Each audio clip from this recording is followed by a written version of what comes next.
ஐஸ்வர்யத்தை சம்பாதிக்கிறதற்கான பலனை உனக்கு கொடுக்கிறவர். அதாவது தேவனிடத்திலிருந்து வருகிற கிருபை, தேவனிடத்திலிருந்து வருகிற அந்த பலன், தேவனிடத்திலிருந்து வருகிற அந்த ஞானம், தயவு, அந்த ஆற்றல்ங்கிறது சம்பாதிப்பதற்கான பலனை உனக்கு கொடுக்கிறவர். மற்றவங்க களைச்சி போயிடுவாங்க, மற்றவங்க இழைச்சி போயிடுவாங்க, மற்றவங்களுக்கு தொடர்ந்து போகிற எண்ணம் இல்லாமல் போயிடும். ஆனால் கர்த்தர் உங்களுக்கு அந்த பலனை கொடுக்கும் பொழுது நீங்கள் தொடர்ந்து போவீங்க. நீங்கள் தொடர்ந்து போவீங்க. தொடர்ந்து போவதற்கு உங்களுக்கு பலனை அளிக்கிறார்.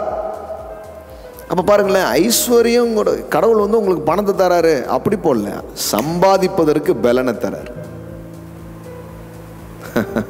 சம்பாதிப்பதற்கான பலனை தருகிறார். கடவுள்கிட்ட இருந்து வர்ற பலன் அப்படியே ஈஸியா சில கோடிகளை சம்பாதிக்கிறதற்கான பலனை, ஆமென், சம்பாதிப்பதற்கான பலனை, சம்பாதிப்பதற்கான கிருபையை, ஆமென். என்னால் ஒன்றுமே பண்ண முடியலைங்க, சம்பாதிக்க முடியலைங்க, வழியே இல்லைங்க, வாய்ப்பே இல்லை, இல்லை இல்லை, I will give you the power to make wealth. Amen, amen. பல கோடி காரியங்கள் இருக்குதுங்க, பல கோடி வழிகள் இருக்குதுங்க. ஆனால் உங்களுக்குள்ளே இந்த கிருபை, இந்த பலன் வேலை செய்யும் போது நீங்கள் உண்டாக்குவீங்க.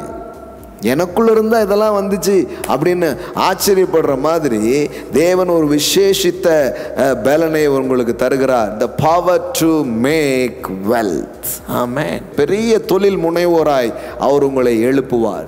மிகப்பெரிய ஒரு ஆண்டர்பிரனராக கர்த்தர் உங்களை உருவாக்குவார். ஆமென். நீங்க நினைக்காதீங்க நம்ம என்ன இல்லைங்க, உங்களை மிகப்பெரிய தொழில் முனைவோராக, அநேகருக்கு வேலைகளை கொடுக்கிற நபர்களாக, ஆமென், அவருடைய பலன் உங்களை உருவாக்கும். கர்த்தருடைய கரம் அதை செய்யும். ஐஸ்வர்யத்தை சம்பாதிக்க அவரே எனக்கு பலனை தரார்.